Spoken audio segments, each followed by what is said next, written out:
In Dragon Ball Super Episode 101, Kale was able to master her Berserk Ultra Super Saiyan form. Man, I know that's a mouthful, but this new form from Kale really reminded me of Broly in movie 10, how he was basically his base Super Saiyan form before he went into the kind of super buff mode. Kale and Caulifla battle against 4 Pride Troopers who all unite their blasts called United Justice Stream, and they're having a beam struggle here, which is really nice. We don't really get too many beam struggles these days, and it was really refreshing to see one. Casserole commands his Pride Troopers to use max power, and they start pushing back Caulifla and Kale until Kale masters her Berserk stage and lets out a roar.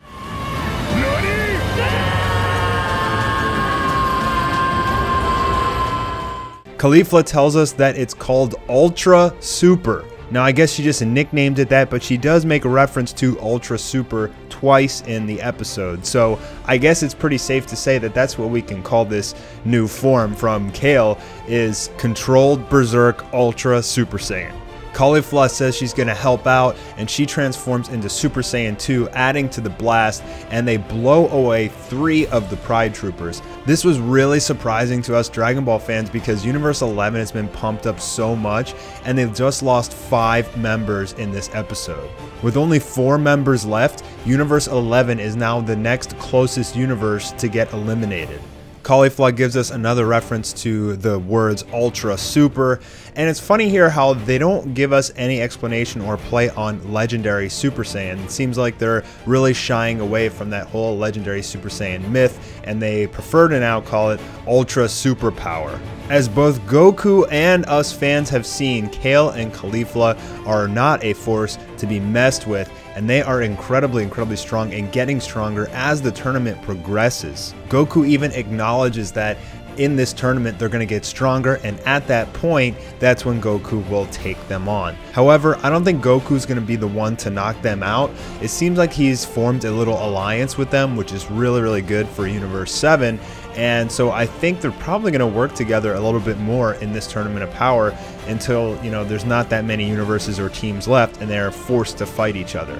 Either that or Jiren's just going to start knocking everybody off and go on a rampage. Speaking of Jiren, we still haven't seen too much out of this guy except for his one attack, and he retreats with Topo in order to save stamina. So that's why he's not fighting. I guess he's really preserving his strength and his stamina for like the final matches, for the strongest opponents. And the Great Priest even makes a mention saying that the initial fight is over, the weaklings are out, now the fights are going to get more intense, the strongest warriors remain, and that's what Jiren is saving his power for. He doesn't even want to waste his time or an ounce of energy on these weaklings. Topo takes a cheap shot at Goku and blindsides him with the Justice Flash, blowing Goku down into the tournament arena. When he pops out, he is met with Caulifla and Kale and 5 Pride Troopers who Topo has ordered to go take on Goku so that he and Jiren can conserve strength, which honestly is really stupid. I mean, he knows how strong Goku is. Like, why is he going to risk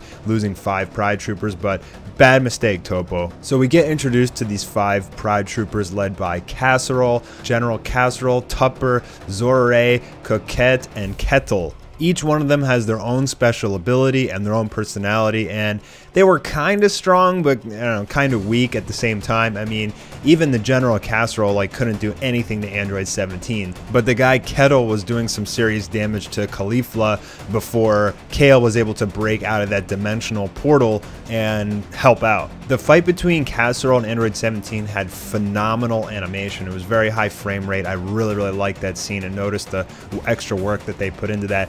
But Android 17 just whooped his ass. I mean, Android 17 was so much stronger than this guy, like it wasn't even funny. Like, the Casserole was literally just a joke for Android 17, and Android 18 took out 2 Pride Troopers by herself. Right now, the androids are looking pretty unstoppable, but we know that Android 17 is going to go up against Brienne next weekend, and I'm pretty sure that he's going to get knocked out by her somehow. I mean, it's pretty clear because it shows Vegeta fighting against Brienne in the next episode, so like, where is Android 17? He's got to get knocked out. Master Roshi was a boss this episode. I was crying. I was laughing so hard. I mean, he totally man-moded up, and I was so proud of Roshi.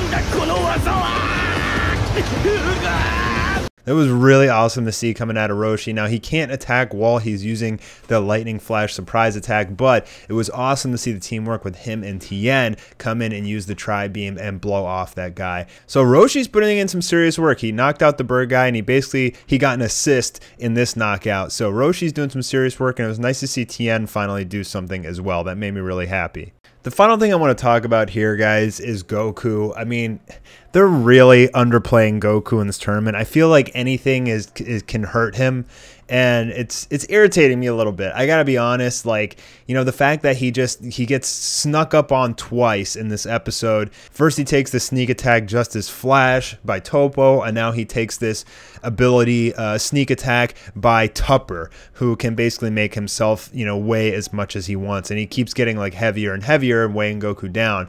But it's just kind of ridiculous. I mean, Goku should just at least try and transform into Super Saiyan or something and just blow this guy off. And we just keep seeing in like every episode, like Goku taking hits, and they're really like underplaying him and making him look weak in the Tournament of Power, which I gotta be honest with you guys, it's kind of pissing me off. I mean, Goku is so strong right now. Like, they make him strong in the show like when they want to, but I feel like the rest of the time he just acts so weak. Goku is far stronger than Android 18, and Android 18 is easily able to just blow this guy off using some energy blasts, some very basic energy blasts, lift him up, and then just throw him off the edge like he's nothing. Yet Goku is stuck there and he can't do anything. He's not transforming, he's just kind of taking it. I mean, Goku should be able to solo all 5 of these Pride Troopers with ease, but I know he's trying to conserve stamina and everything, but I mean, come on, it's Goku, and they're making him look weaker than Android 18 in this episode, and it was frustrating. I mean, Goku really didn't do too much in this episode besides get smacked around, and that pissed me off. Finally, when Frieza walked up with Murachim's head, I literally fell out of my chair laughing and hearing Frieza's laugh as Vegeta was like, hey, he was mine, you know, and Vegeta's like, first come, first serve. I'm starting to kind of like Frieza in that sense, that he's just so ruthless, because part of Dragon Ball Super, you know, all these characters are so like kid friendly these days, and it's nice to have someone like Frieza, you know, or like he's kind of has like Vegeta's old personality where he's like so ruthless and cruel, and you know, he doesn't make the mistakes that Goku makes by, you know, taking everybody too easily. Goku is like almost never serious, which gets him in a lot of trouble, and it's nice to see Frieza, who is completely carefree about the well-being of anyone else, kind of just use his power to just slaughter everybody, because that's what we want to see out of Goku. Unfortunately, his personality is never going to give us that, but at least we have Frieza to clean up and do some dirty work here in the Tournament of Power. So it was really nice seeing him walk up with the leader of Universe 10's head and just laugh about it and throw him off the stage. I absolutely love that, and you know, I can't wait to see more out of Frieza. I gotta be honest with you guys. Overall, this episode was pretty much amazing. I mean, I'd give it a 9 out of 10. The only thing that, you know, got on my nerves was Goku, but, you know, we are going to get a lot of Goku in this tournament. They're just kind of saving him for the later episodes, I'm sure.